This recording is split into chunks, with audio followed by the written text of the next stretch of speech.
Hi, Denise Dryden here from Whitefish, Montana, and I'm a coach. I'm an integrational coach, and I work with a lot of different topics and a lot of different family systems. And I thought I would share some ideas with you today that I learned about 6 or 7 years ago through a mystery school that used to be here in Whitefish. And the fun part about studying at a mystery school is that we have all these academic pieces and we have all these business pieces and these therapeutic psychological pieces. And it felt to me like there was always something missing. There was this sort of underlying invisible system that put it all together, and that was the metaphysical. So what I wanted to do today was share something that I had learned during my studying about these three core emotions that we get stuck in, and which one we're working in, what order they go in, and then how to get off of that. So I thought, especially right now with the political climate the way it is, and the fact that you can't turn the news on without listening to every single thing that's going on nationally and who's saying what, and it sort of riles up your emotions and gets you going. And the other part is that, on top of that, we have this thunderous winter storm that hit the East Coast this weekend and hit the West Coast, Wednesday, Thursday, Friday. It was horrible. So we were a little on edge from that. And then we have a full moon. And so between all of them, it's like I'm rocking and I feel like I'm tipping. So I thought I would give you some really interesting tools.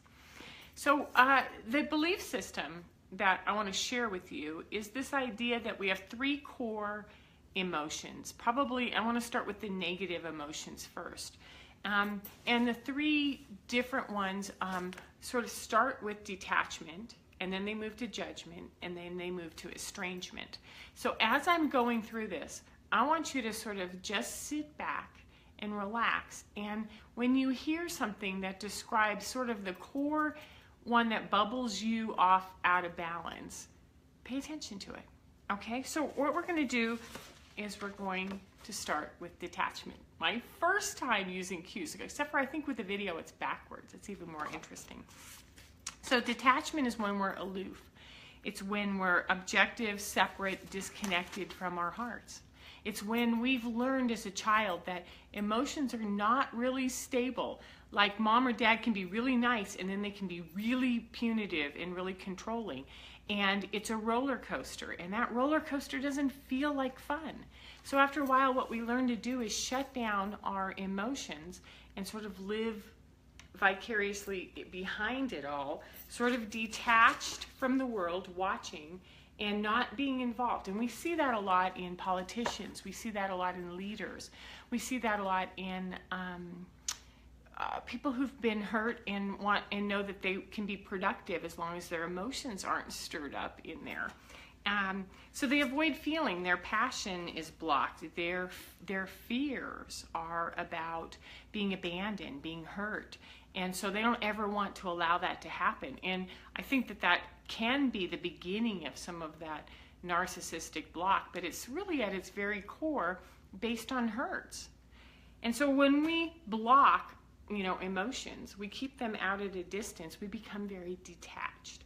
So that's the very first core one. If you can imagine a triangle, it's the very first one at the top. The second emotion that I think we're particularly experiencing right now is judgment. And of course, judgment is when we're quick to criticize. It's when we look out and we can use that level of discernment of knowing what works and what doesn't work. But we also then take phone call in the middle. We take it that next step into judgment, which is critiquing someone by their race, by their sex, by their color, by their education, by where they live, by the clothes they wear. It starts when we're teenagers and we're insecure, and we start sort of, where's my list here? Judgment. We start being judgmental. We start judging other people for things that we think we have that they don't have, or mostly what it comes from is things that we don't have that we don't like recognizing in someone else. So we become really judgmental, over criticizing, harsh, we find faults with people, and sometimes we even act like that know-it-all, like, I got all this handled and something's wrong with you over there. We're not really seeking to understand others, and we get lost from discernment into critical analysis of other people. Most of the time, judgment comes from someone who's wounded. It's like, I'm going to make you wrong before I make myself wrong. So judgment is the second one on the triangle. Okay? And the third one is the one that's the most difficult to understand for me. It took me a long time. Estrangement. It means taking a relationship that you once had, whether it's with a parent, a child, a colleague, a friend, and then making the decision that you no longer want to be in relationship with them. And you put a wall down. And the reason I made these little cards is because of this card in particular. There's like this shutting down, and it's like, no, I'm not going to have a relationship with you. I'm going to block you and treat you like you're a stranger. I'm going to estrange from you. The problem is that there's usually hurt and bitterness underneath. So we are like, no, we're not going to do this. And then there's these little creepy tentacles that are like, so take that and take that. And we come up with little barbs and we try to hurt people because we're pushing them away because they've done something that hurts us. Whether that's justified or not, there's always sort of this passive-aggressive little hurt thing that comes in underneath estrangement. So the reason I focused on these three in this triangle that I learned, which is detachment, judgment, and estrangement, is that I think that that's a lot of what we're seeing out there right now politically. I think that we see it in our family systems. And I'm going to invite you now to understand, if you either detach to protect yourself, you judge, or you estrange, pay attention to which one of those you really carry. Because the pathway into balance is the direct opposite, or the way to open that up. So it's really hard to do this with my cards. So when we are in detachment, when we want to shut down people and push them away, the most important thing that we can do is embody the vibration of love. Which means that I'm afraid to let someone in, and then we have to sort of crack it open and go, I'm going to let you in, and I'm going to feel how I feel, and I'm going to allow love to be present in my life. So when we step into love, we're stepping out of detachment. We're breaking down that wall between who we present ourselves to be and how to open up and let somebody in. Does that make sense?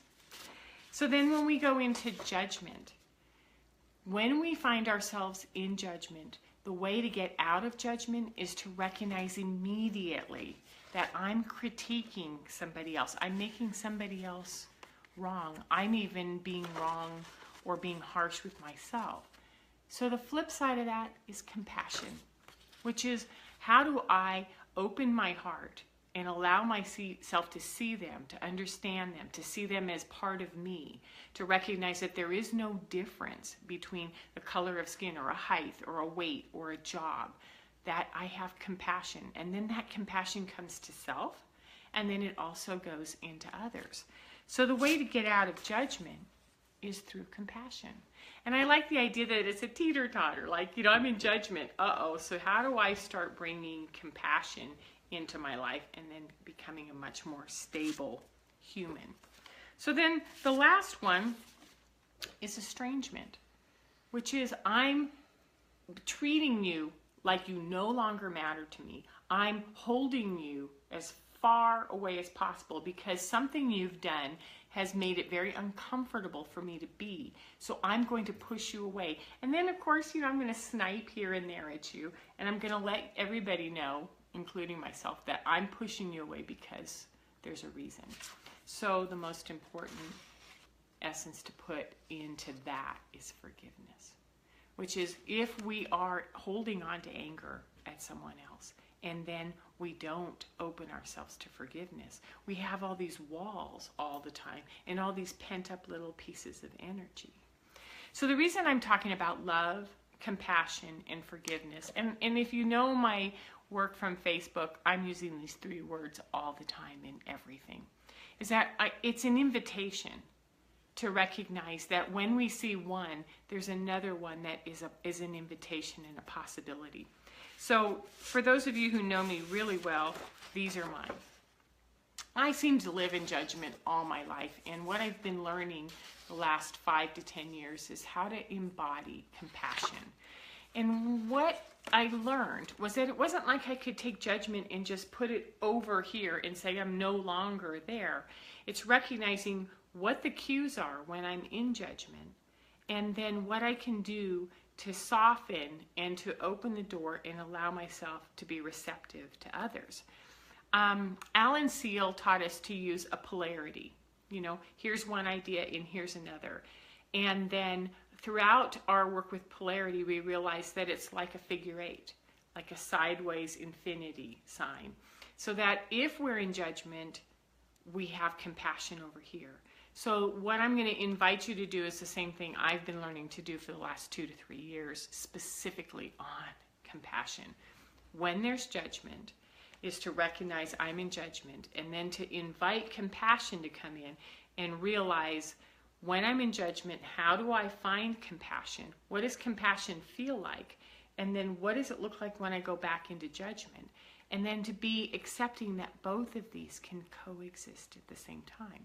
Not making judgment bad, and it's not the wrong thing for me to do. It's like, wow, when I get really insecure and critical, my discernment, my ability to see details goes straight into judgment, as opposed to I can see how to weave all of these details together and how we're all one rather than how we're all separate. So when judgment comes up, it reminds me to be discerning. It teaches me how to use compassion and how to weave it. You know, the same thing is that when estrangement comes up, it's telling me that I'm hurt.